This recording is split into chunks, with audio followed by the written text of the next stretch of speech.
Yes, അവസാനം നമ്മൾ ഇത്രയും ദിവസങ്ങൾ വീഡിയോയിലൂടെയും പല രീതിയിലൂടെയും നമ്മൾ ഓരോ കാര്യങ്ങൾ വിദ്യാർത്ഥികൾക്ക് വേണ്ടി ചെയ്തതിന് ഒരു ആശ്വാസമായിട്ടാണ് വന്നിട്ടുള്ളത്. ഇതും ഉറപ്പില്ല.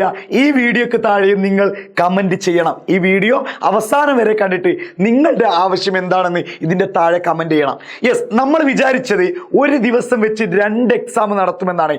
അത് നടത്തരുത് എന്നാണ് നമ്മൾ ഓരോ ദിവസങ്ങളിലും വിദ്യാഭ്യാസ മന്ത്രി കാണുന്ന രൂപത്തിൽ തന്നെ നമ്മുടെ ഭാഗത്തുനിന്ന് വിദ്യാർത്ഥികളുടെ കൂടെ നിന്നുകൊണ്ട് നമ്മൾ ഓരോ ദിവസങ്ങളിൽ വീഡിയോ ചെയ്തത്. അതിനൊരു ആശ്വാസം വന്നിരിക്കുകയാണ്. ഇനി ഒരു ദിവസം 2 എക്സാം ഉണ്ടാവില്ല എന്ന് പറഞ്ഞിട്ടുണ്ട്. പകരം 19-ാം തീയതി സ്കൂൾ അടക്കുന്നത്. അപ്പോൾ നമുക്കൊരു കാര്യമുണ്ടായിരുന്നു, അങ്ങനെയെങ്കിൽ നമ്മുടെ വെക്കേഷൻ എങ്ങാനും കുളമായി പോവോ? കുറച്ച് എക്സാം ആദ്യം നടത്തി കുറച്ച് എക്സാം വെക്കേഷന് ശേഷം നടത്തിയാൽ അതും ഒരു പ്രയാസമാണ്. ഈ 2 പ്രയാസവും നമ്മൾ തുറന്നു കാണിച്ചിരുന്നു.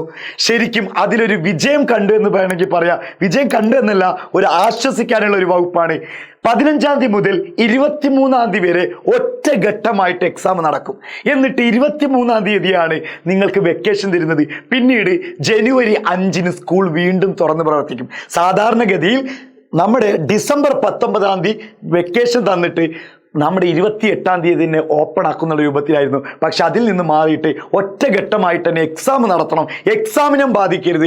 കുട്ടികളുടെ ഒരു മാനസിക സമ്മർദ്ദത്തിൻ്റെ രൂപത്തിലുള്ള എക്സാം നടത്തരുതെന്നും പിന്നെ അതുപോലെ തന്നെ വെക്കേഷനെ ബാധിക്കരുതും എന്നുള്ള രീതിയിൽ നമ്മുടെ വിദ്യാഭ്യാസ മന്ത്രി ശിവൻകുട്ടി സാർ ഒരു യോഗത്തിൽ പങ്കെടുത്ത് ആ യോഗത്തിൽ ഏകദേശം തീരുമാനമായിട്ടുണ്ട്.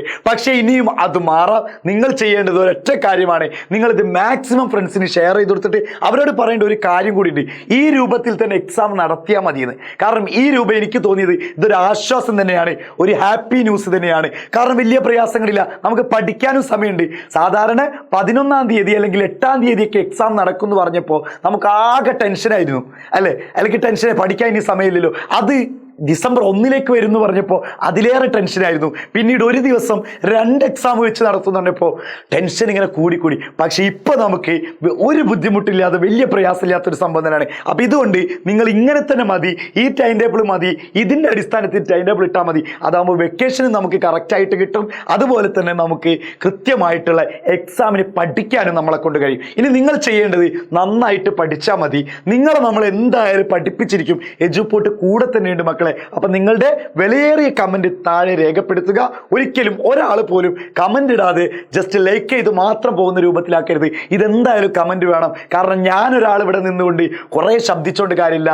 എൻ്റെ ഒരു ശബ്ദം അല്ലെങ്കിൽ എജുപോർട്ടിൻ്റെ ഒരു ശബ്ദം അത് വിദ്യാർത്ഥികളുടെ ശബ്ദമാണെന്ന് നമ്മുടെ ഈ പറയുന്ന ജനപ്രതിനിധികൾ അല്ലെങ്കിൽ നമ്മൾ പറയുന്ന MLA-മാരും നമ്മുടെ വിദ്യാഭ്യാസ മന്ത്രിക്ക് ഇത് അറിയണമെന്നുണ്ടെങ്കിൽ നിങ്ങളുടെ കമന്റ് തന്നെയാണ് വിലപ്പെട്ടത്. അതുകൊണ്ട് മക്കളെ, ഈ വീഡിയോക്ക് നിങ്ങളുടെ ലൈക്കും വേണം.